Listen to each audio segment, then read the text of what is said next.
من قصص النجاح اللي دائما نحن نحكوا عليهن. كل فنان وكل مبدع في مجاله عنده قصة نجاح خاصة به، ودائما إن اللي يكون من خلال هذه القصة يعني مر بعديد من المصاعب لوصوله لكلمة النجاح. وبعد نقولوا كلمة النجاح، راه النجاح مش سهل، وخاصة في مجتمعنا الليبي وخاصة في ليبيا. بعد أنت تقول الشخص هذا نجح، لا أنت غير أسئلة يقول لك كيف وصلت للنجاح. ما يقولش الشخص على نفسه أني ناجح، لا، شغله وعمله على أرض الواقع هو اللي يعطي عليه انطباع مصطلح النجاح. ومع بعضنا نشوف هذا التقرير المبسط على موهبة جميلة جدا، موهبة تحتاج منا أن نحن نحكوا معها ونسلط الضوء عليها. مجموعة من الشباب قايمين بشغل جميل وفني ومبدع. مع بعضنا نشوف هذا التقرير وبعدها نرجع نستقبل ضيفتنا اليوم في قصة نجاح.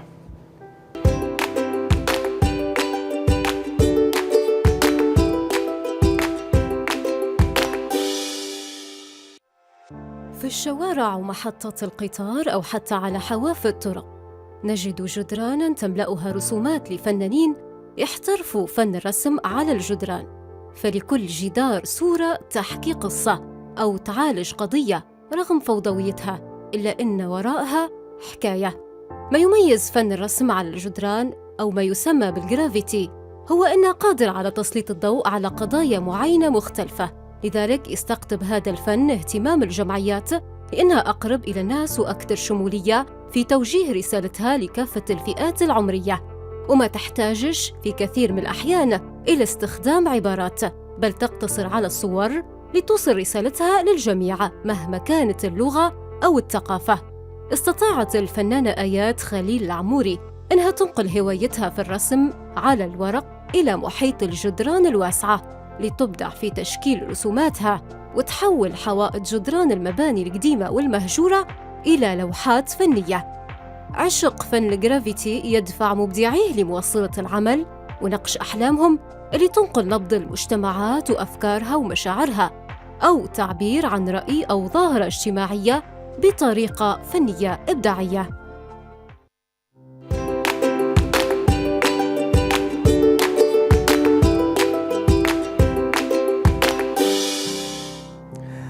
بعد ما تابعنا هذا التقرير عن المبدعة جدا اللي أنا نقدر نقول من دولة فلسطين، اللي كل التحايا والتقدير لكل شعبنا الفلسطيني البطل، آيات خليل عموري، موهبة مبدعة وفنانة في الرسم على الجدران والفن الجرافيتي اللي دائما نحن يعجبنا، وخاصة الفن اللي بعد يكون من خلال رسالة جميلة جدا، يعني ما يكونش الرسم العشوائي اللي نحن ضده، لا، نحن نحكوا على الأمور الإيجابية والرسمات الإيجابية اللي من خلالها يكون في جمالية للجدران اللي متكسرة والجدران اللي تحتاج لصيانة والمكانات اللي تحتاج منا لتسليط الضوء بالألوان الجميلة ومزيج من الألوان. مع بعضنا نستقبل آيات عموري، نقول لك نهارك سعيد في يوم الجديد.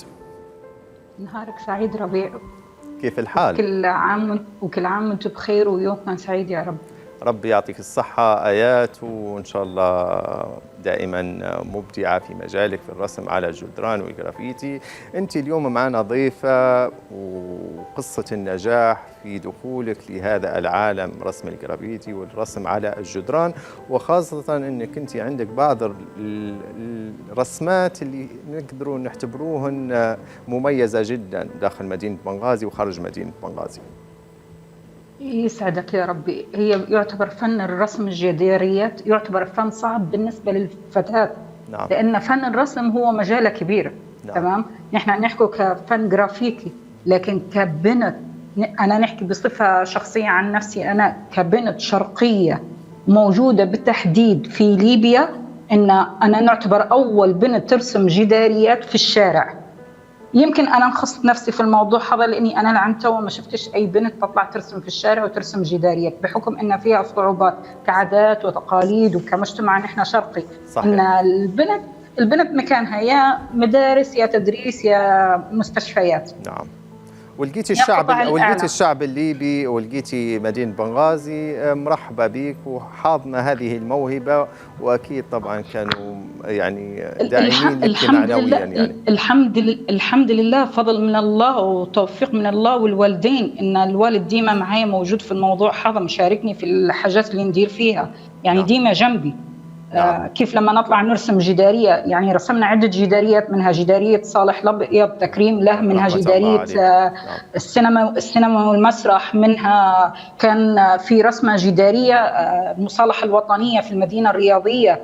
تمام. منها جدارية آل الحريري، يعتبر أنها ما جداريات اللي موجودات في الشارع، لكن تعتبر في جداريات أخرى موجودات في أماكن أخرى مثل مدارس مثل المستشفيات. يعني أكبر جدارية تعتبر رسمتها أو كان لي بصمة فيها وكنت فرحانة وأنا قاعدة نرسم فيها، هي مستشفى الأطفال قسم أمراض السرطان الدم. صحيح. تابعنا ونرى باش نوضح للمتابعين، نحن في برنامج يوم جديد، مش أي شخص مثلا يرسم على الجدران لا معناها يكون ضيفنا، لا بالعكس، أنا اختياري لك وفريق الإعداد اختارك لأنك أنت رسماتك إيجابية وليه النوع من الرسالة الإنسانية والاجتماعية، وخاصة رسمتك اللي ألقت إقبال كبير، وخاصة بعد رسمتي قضية أطفال السرطان ومعاناة أطفال السرطان. هي قضية كبيرة. يعني مكالمة تليفونية جت من إحدى الصديقات، هي مسؤولة فريق لا للمستحيل. نعم. قالت لي نبي حد يطلع يرسم جداريات، فكان حتى طريقة الرسم، حتى كيف إننا نبي نرسم الرسومات اللي موجودة، منهم رسمة الحصان. يعني يجيك طفل يقول لك أنا نبي الرسمة هذه على أساس إنه لما ناخذ جرعة الكيماوي كيف يعني كيف تبي تديروا الحاجة، تبي نوثقوا كل جزء من التفاصيل اللي هم عايشينها بحاجة هي ترد لهم للروح. صح. في حاجة أخرى نقدر نقولها، في مش كل رسام أو مش كل فنان هو فنان شوارع، لأن الفن يختلف. صح. يعني الفن الجرافيكي يختلف، مش كيف ما ناخذ ورقة نقعد نكتب فيها أو ندير فيها، مش كيف ما نرسم جدارية كبيرة مساحتها 5 متر 6 متر. أنا نتمنى تو في الوقت الحالي إني نبي نطلع نرسم جدارية تكون أكبر جدارية موجودة في ليبيا وتخش في موسوعة جينيس. يعني هذه الحاجة الوحيدة اللي قاعدة نحاول إني نبي نشتغل عليها ونمشي عليها. نعم. آيات، يعني في بعض الرسومات على الجدران وهي كلمة ليبيا ويدين ماسكة اللام الهنا واللام الهنا، أنتم عارفين هذه رسمة جدارية المصالحة الوطنية. كانت بالتعاون مع جهة مسؤولة، رسمناها وقتها إن كيف نبغى نرسمه. وقتها قعمزت أنا ومجموعة شباب رسامين معايا إن نبغى نطلع في حاجة حلوة. الفكرة جت إن نكتبوا كلمة ليبيا وداخل كلمة ليبيا كل المدن الليبية بدون استثناء. جميل. أنا بنسألك السؤال هذا من خلال كلمة ليبيا. يعني جميل إن بنت بعيدا على إنك أنت من دولة فلسطين، بس أنت من دولة فلسطين وتفتخري إنك أنت من دولة فلسطين وتفكر في رسالة لم شمل الليبيين وأنت عايشة في وسط ليبيا. وكيف جت هذه الفكرة؟ يعني كيف جت أنت وفريقك هذه الفكرة؟ هي الفكرة أن بسبب الأوضاع اللي صارت، أنا ما نبيش ندخل في موضوع السياسة لأني أنا ديما نبعد عن موضوع السياسي، لكن بسبب الأوضاع اللي صارت إن نبوا حاجة مصالحة وطنية، نبوا نكونوا يد وحدة. رغم أني أنا فلسطينية الجنسية مواليد بنغازي، يعني أعتبر أنا ديما ندوي فيها إذا كانت بنغازي هي مسقط الرأس فإن فلسطين هي نبض الروح. يعني الاثنين قاعدت معايا، وأي مسلم حيجي على الجهتين. يعني حتى كل الدول العربية ما عنديش تفرقة في أي دولة. يعني كيف ما عندي عشق لليبيا وبنغازي عندي عشق لباقي الدول. لكن لما جينا رسمنا الرسمة نبغى نجيبوا حاجة إنها تشد الناس كلها للموضوع هذا. شنو نبغى نجيبوا؟ أطفال صغار.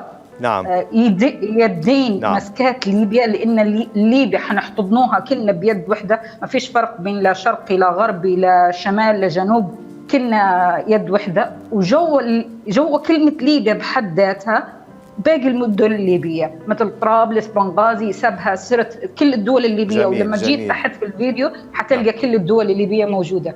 جميل جدا بصراحة. نهنيكي ونهني فريقك وربي يعطيك الصحة والعافية. آيات خليل عموري، فنانة ورسامة على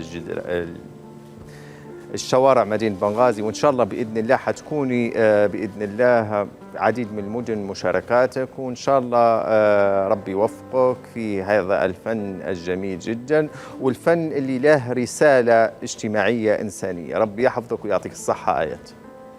يسعدكم يا رب، نهاركم سعيد يا رب. شكرا جزيلا.